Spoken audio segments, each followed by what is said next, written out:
Online classes में सभी बच्चों का स्वागत है। बच्चों, अपना 8वां चैप्टर चल रहा था जिसमें आज हम आपको पढ़ाते हैं क्लोरीन। क्या पढ़ाएंगे बच्चों? क्लोरीन। आप जानते हो क्लोरीन का जो प्रतीक होता है वो Cl होता है। क्या होता है? Cl। लेकिन ध्यान रखना है बच्चों, मृदा में जो क्लोरीन होती है वो क्लोराइड आयनों के रूप में Cl- के रूप में उपलब्ध रहती है और मृदा में यह जल के अंदर विलेयशील होती है। और बताया जाता है कि यह पौधों में किसी जैव रसायन का घटक नहीं है,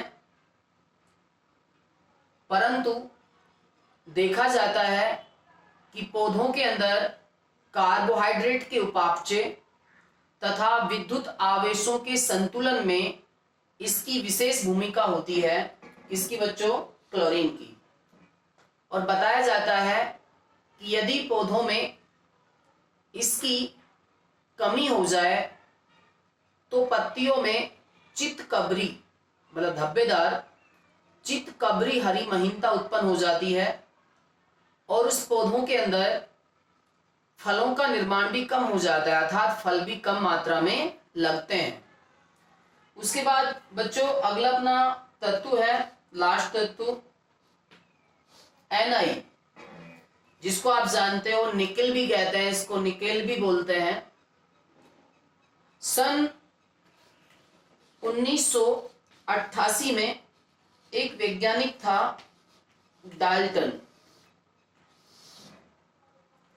इसने इसको अनिवार्य तत्वों में जो 17 अनिवार्य तत्व हैं पौधों के लिए उनमें सम्मिलित किया था। किस वैज्ञानिक ने बच्चों? डाल्टन ने। कब? 1988 में। यह मृदा के अंदर अर्थात इसे पौधे मृदा से Ni2+ आयन के रूप में ग्रहण करते हैं और बताया जाता है कि यह किसी भी जैव रसायन का घटक नहीं है, ना ही इसके कार्यों और इसकी न्यूनता के प्रभावों के बारे में कोई विशेष जानकारी हासिल नहीं है। फिर भी ध्यान रखना है बच्चों, एक एंजाइम होता है यूरिएज एंजाइम। क्या नाम है बच्चों? यूरिएज एंजाइम का यह प्रमुख घटक मानी जाती है। क्या? निकेल। अब बच्चों अगला अपना टॉपिक है खनिज लवणों के अवशोषण की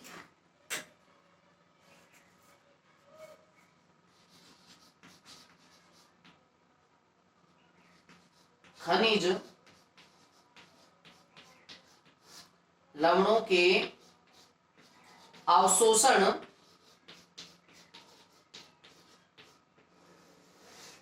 खनिज लवणों के अवशोषण की प्रक्रिया या क्रियाविधि भी कह सकते हैं। आप जानते हो बच्चों, पौधे जो होते हैं मृदा से जल वे खनिज लवणों का अवशोषण करते हैं जड़ों के माध्यम से। तो बताया जाता है कि पौधों के अंदर जो खनिज लवणों का अवशोषण होता है वो प्रमुख रूप से 2 प्रक्रियाओं के माध्यम से होता है, वो ध्यान रखना है।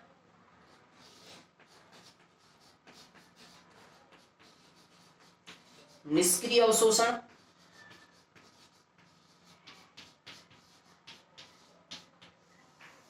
और दूसरा है बच्चों सक्रिय अवशोषण। तो ध्यान रखना है, पादपों में खनिज लवणों का जो अवशोषण होता है वो 2 प्रकार से होता है, अर्थात 2 विधियों के माध्यम से होता है, जिसमें पहला है निष्क्रिय अवशोषण, दूसरा है सक्रिय अवशोषण। अंतर दोनों में क्या है पहले तो थोड़ा अंतर बताते हैं। इसमें आयनों का जो अवशोषण होता है कोशिका द्वारा बिना ऊर्जा खर्च किए होता है, बल्कि इसमें ऊर्जा की आवश्यकता होती है। किसमें बच्चों? सक्रिय अवशोषण में।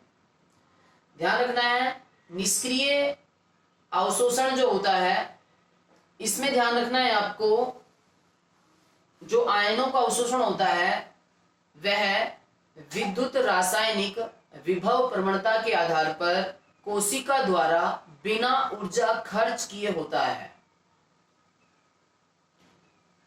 इसके लिए मुख्य रूप से 3 सिद्धांत दिए गए हैं, ध्यान रखना है बच्चों। पहला है संहति प्रवाह परिकल्पना।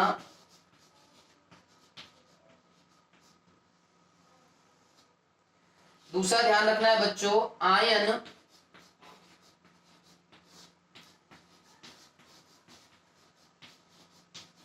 विनिमय सिद्धांत। और तीसरा है बच्चों डोनन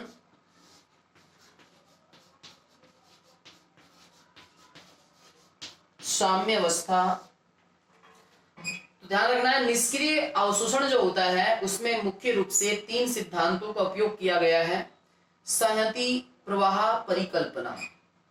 तो ध्यान रखना है बच्चों, इसमें क्या होता है, जब पादपों के अंदर वाष्पोत्सर्जन की क्रिया होती है तो आप जानते हो वाष्पोत्सर्जन के कारण पत्तियों में खिंचाव हो जाता है, पत्तियों में पानी की कमी आ जाती है, जिससे जड़ों के द्वारा पानी ग्रहण किया जाता है।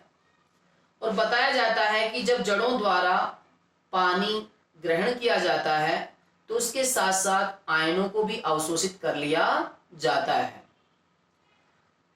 दूसरा है आयन विनिमय सिद्धांत। ध्यान रखना है बच्चों,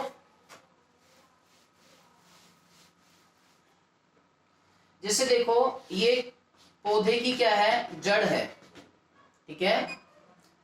तो ये तो जड़ का क्षेत्र हुआ, जड़ की सतह हुई, और ये बाह्य घोल है, मतलब मृदा के अंदर जो घोल है पानी का वो है।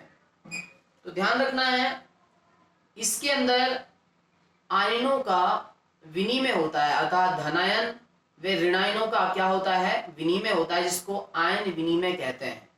विनिमय का मतलब होता है आदान प्रदान, अपने स्थान से छोड़कर किसी अन्य स्थान पर चले जाते हैं।